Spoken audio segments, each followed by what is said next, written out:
Thank you for hosting me. My name is Agnes Kariuki. I am a clinical psychologist with about almost 5 years experience in clinical psychology.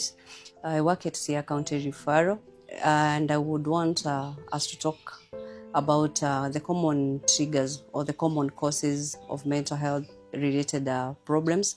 Now that this month we are doing mental health awareness, you need to be aware of what is likely to cause mental health and mental illness, and so that you can see even what can you do so that you prevent or you are able to prevent yourself from developing a mental disorder.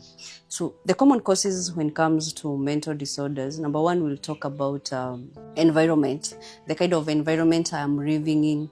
Am I able to even get my basic needs, or it's just I'm struggling because of poverty, because of maybe unemployment, there's those financial strains. So you find most of the times maybe I'm stressed out because of the environment, or even the work environment. Maybe I have a lot of challenges at workplace, so you find at the end of the day, when all these stressors pile up, I'm likely to develop a mental health disorder. When we also talk about environment, is where is the child growing up? Are there traumas they're experiencing? Are the parents available to take care of them? Are they getting their day-to-day needs? Is there any form of trauma they're experiencing? Maybe physical traumas. Are they being beaten up? Are they being bullied? When it comes to psychological aspects, what are the challenges they're experiencing? Others are even going through sexual based traumas where they're being abused by people in the society. So you find when they have been exposed to these traumas, at the end of, in the long run, if they are not well taken care of, or if they don't get the support that they need, you find at the end of the day they also tend to develop mental health related problems.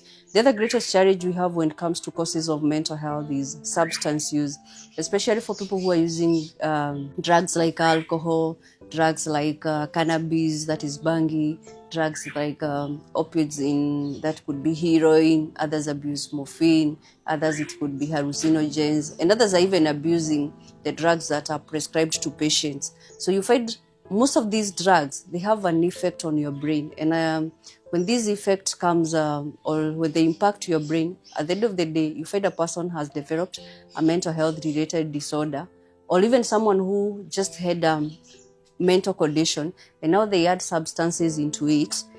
They end up having what we call comorbidity, in that the first disorder will be there, and then the substance use can also cause a disorder by itself, or it can worsen the existing mental condition.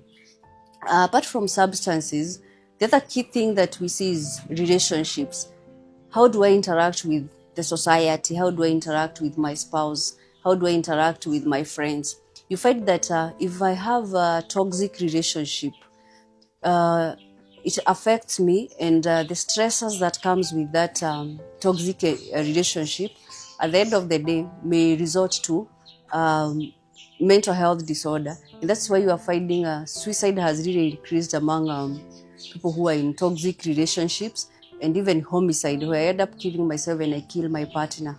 So that is also very common. So relationships are playing a very big role when it comes to your mental well-being. So if that relationship is toxic, the higher the chances that it's going to impact on your mental health, because anytime you're interacting with that person, they're increasing your stress levels, and as long as the stresses are high, the more the chances or more the likelihood that you're going to develop a mental health disorder. The other thing that we always talk of is genetics, or genetic predisposition, or heredity.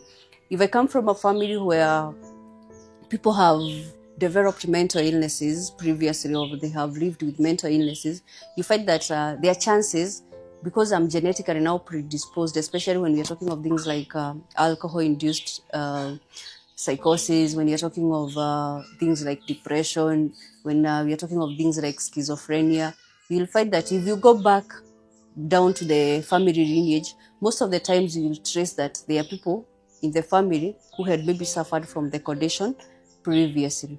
So how can we prevent ourselves from developing these mental disorders, especially even for that person who is genetically predisposed? Number one, how you manage your stress matters a lot. You need to be in a position to manage your stress and cope with your stresses in a positive way. In that, when I talk of a positive way, is in a way that at the end of the day doesn't cause more harm to yourself. For example, we need to avoid substances of abuse. If I have stressors, I don't have to go take alcohol, I don't have to smoke bangi, I don't have to use drugs for me to relieve my stressors. I need to find a way of positively dealing with it so that at the end of the day, I'm not worsening my situation. So some of the ways that you can also deal with it, talk to a person you can trust, not just anyone, so that we always say that a problem shared is a problem half solved. So that when you talk to that person, even if maybe they won't solve the problem, they can link you to a person who can help you solve the problem. If it is at workplace, if you're finding that your work environment is toxic, you find a way of dealing with your stresses, finding time off work, and take care of yourself. And when you're talking of self-care, you need to sleep enough, at least a minimum of 7 hours. We always say 7 to 8 hours. You also need to eat a very healthy diet. You need to exercise, take a walk, jog, even those interesting activities that you like, the hobbies you enjoy doing, go do them so that at the end of the day, you reduce your stress levels. The other thing is the kind of relationships you're going to engage yourself in. Even the basic relationship of friendship. Ensure that you are not in toxic friendships or toxic relationships so that at the end of the day, they don't have to impact you. In that, it's a give and take relationship. It's not where that I'm the only one who is taking care of the other people and they are not giving back, or there's nothing I'm taking from them. The relationships need to be healthy. If there's any form of abuse, whether it's an intimate relationship or just the basic friendship, if there's physical abuse, if there is psychological abuse, if there is verbal abuse, or there is even emotional abuse, that relationship is not healthy for you, and you need to keep yourself away from such people who impact on you negatively. When it comes to even you're planning your time, how do you plan your time at the end of the day?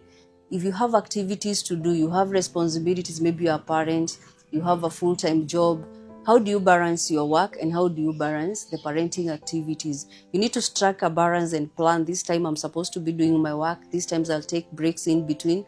And this is the time I'll be doing my parenting responsibilities so that you don't get overwhelmed. And now at the end of the day, you end up having a mental health related condition because you couldn't manage your stresses.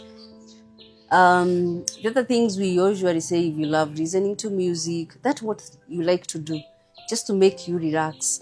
At the end of the day, the goal is just to manage your stress so that those stressors or the environment you are living in doesn't contribute to any mental health condition that will put you down eventually. Thank you for this opportunity and having an opportunity to talk about what matters most, which is mental health.